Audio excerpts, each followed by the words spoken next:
Welcome to the Bible Forum. We're here every Sunday night from 8 to 10 p.m. Eastern, live. You get in the chat room, watch it as it's happening. I am Warren Sprouse. We're talking tonight about pastors who are not equipped to handle mental health issues. Are they? Prophecy and Psychoheresy.com and PsychNotes.com had an article this month, October 21, 2021. And they write that according to a new mental health survey, due to lack of training, a substantial minority of Presbyterian Church USA pastors are unequipped, not ill-equipped, unequipped to handle mental health issues in their church.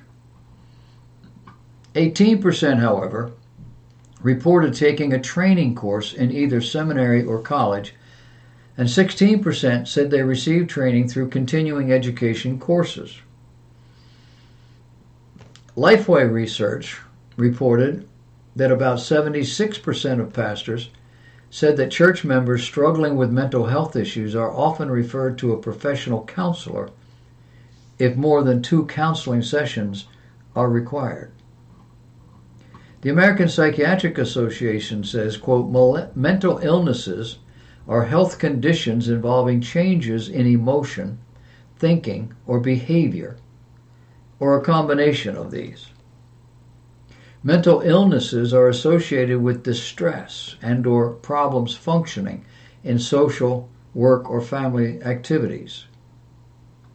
Now keep in mind there's no mention of any physiological causes beyond ordinary life changes or trials. And the conclusion here seems to be that you can handle this. If. Now, many of you watching this video are going to get angry with me in about 2 minutes. Your argument's going to be, who are you? You're no doctor. And I plead guilty. But I've heard all that for at least the last 50 years. The time I've spent in ministry to people as a pastor. And nothing's changed. People still feel stressed, more so. People still feel confused, more so. Fearful, angry, frightened, and all the rest of it. Only worse than they did in 1974 when I went into the ministry. The psychiatric community is still telling us that all this stems from physiological disruptions. That's what the MD will tell you. Or emotional responses to physical and/or life issues. That's what the other guys will tell you. You don't believe me? Listen to them.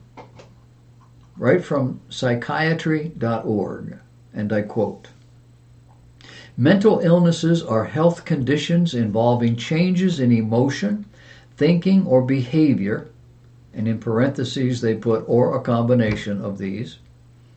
Mental illnesses are associated with distress and/or problems functioning in social, work, or family activities, end of quote. So the logical question becomes, if that's where they originate, what's the cure? Or what is the resolution? Is it years of talk therapy? Sessions where you do most of the talking, sharing your feelings, your decisions, your fears, your anxieties? Is it drugs?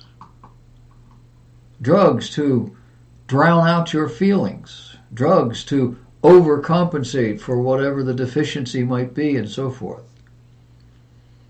Is it surgery? Cut out parts of your brain.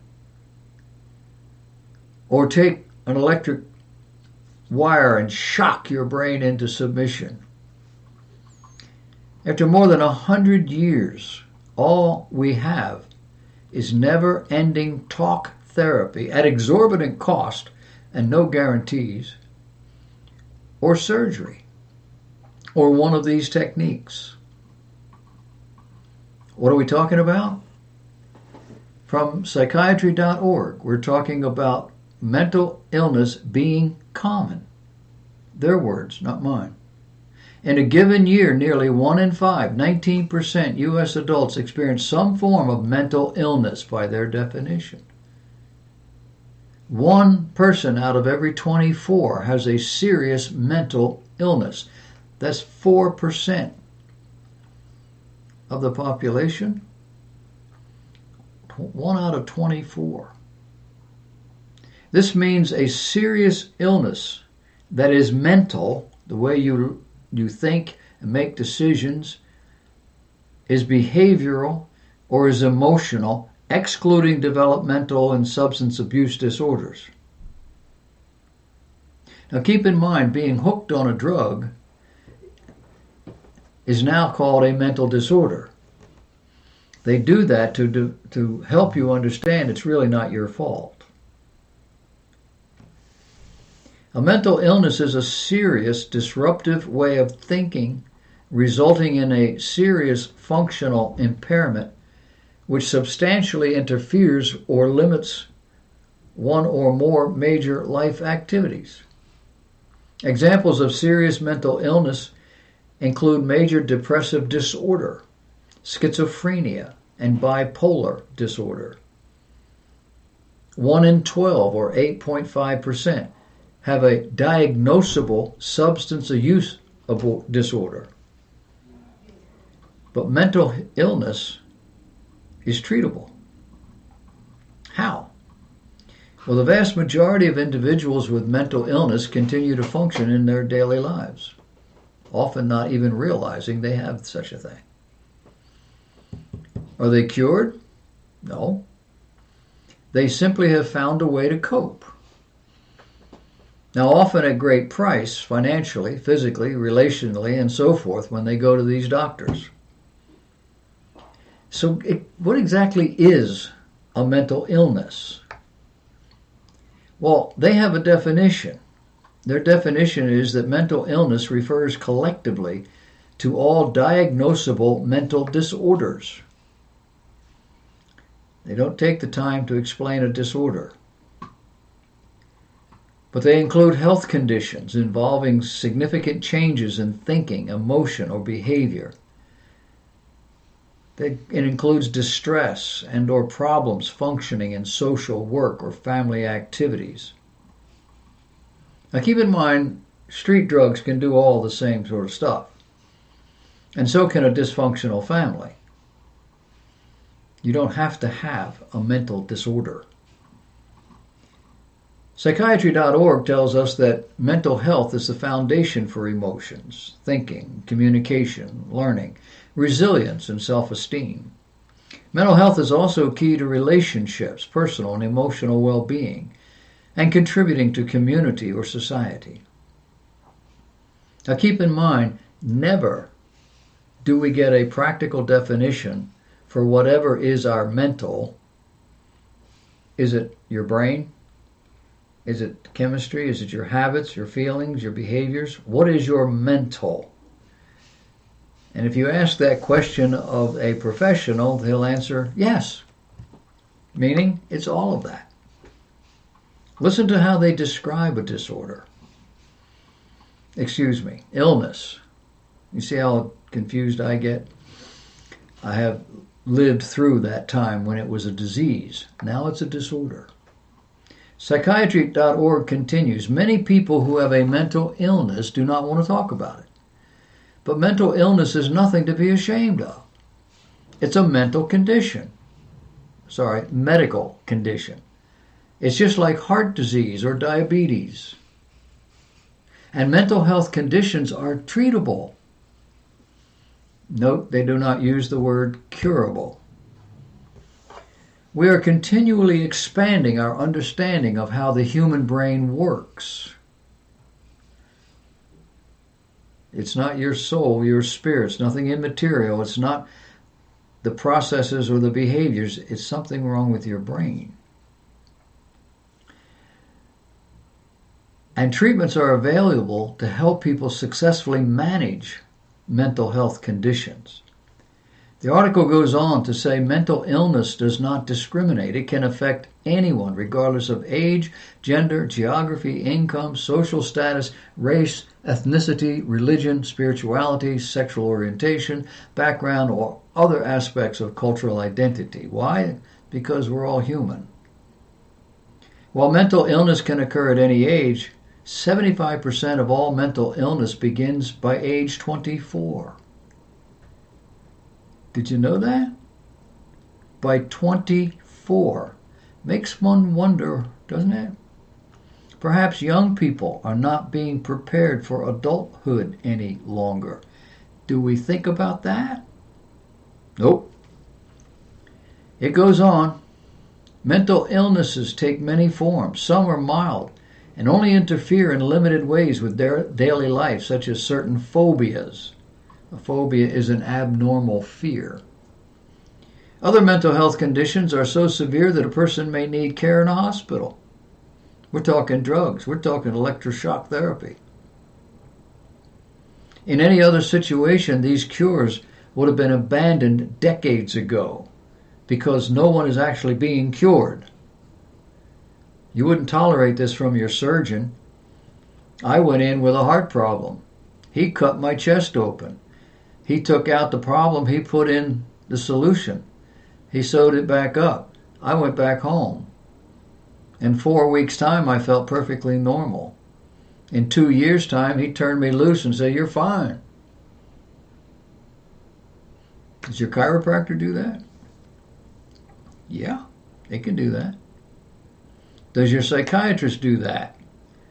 Not very often. The reality that no psychiatrist can guarantee that you'll ever be fixed. No psychiatrist can ever guarantee that you are cured. Only that you may be able to live with it. $75 to $200 an hour twice a week. Or maybe a lobotomy where they actually take out part of your brain. The part that's stimulating all these terrible responses. How in the world did we get here? Well, we got here the way we get to a lot of evil things, by purposely rejecting all that God says about life and how to live it. The average diet in 2021 probably will sustain life, but not a healthy body. The average behavioral patterns generally won't keep your body fully functional as God's created it. You've had 2 or 3 fathers, a couple of mothers. Both adults are off working every day. You've got television, internet, cell phones, all of which are substituting for what? Reality. Living in a cocoon of your own making. You see these kids, they got their phone. And when they're not talking to you, they're like this. Huh? Yeah. Okay. Yeah. And they're doing their phone thing. That can't be healthy. Public school systems trying to teach children how to live, how to have safe sex. I don't want them teaching my child how to have sex of any kind. What moral values are important? The school will tell you. Which ones are not? They'll tell you that too. Churches are now spoon-feeding you nonsense. You don't believe that? Can you say charismatic? Certainly nothing there to feed a soul, teach values, cultivate morality. Have you seen the way many of these song leaders, singers, preachers dress, act, talk? Check the internet for pastors who have been immoral.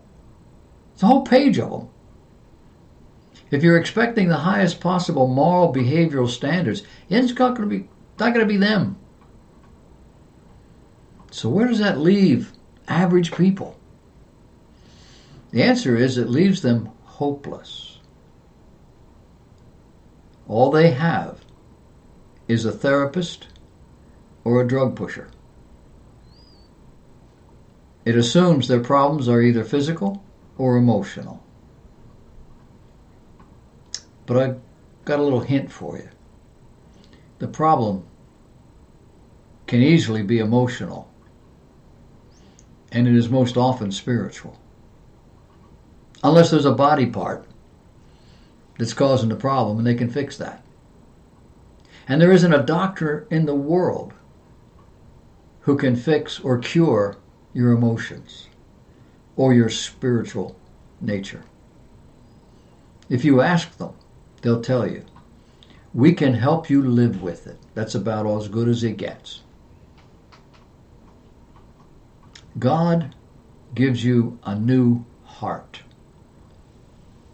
And Jesus said, for out of the heart proceed evil thoughts, murders, adulteries, fornications, thefts, false witness, blasphemies. Out of the heart comes these things. When the heart is right, these things are not there. Think about it.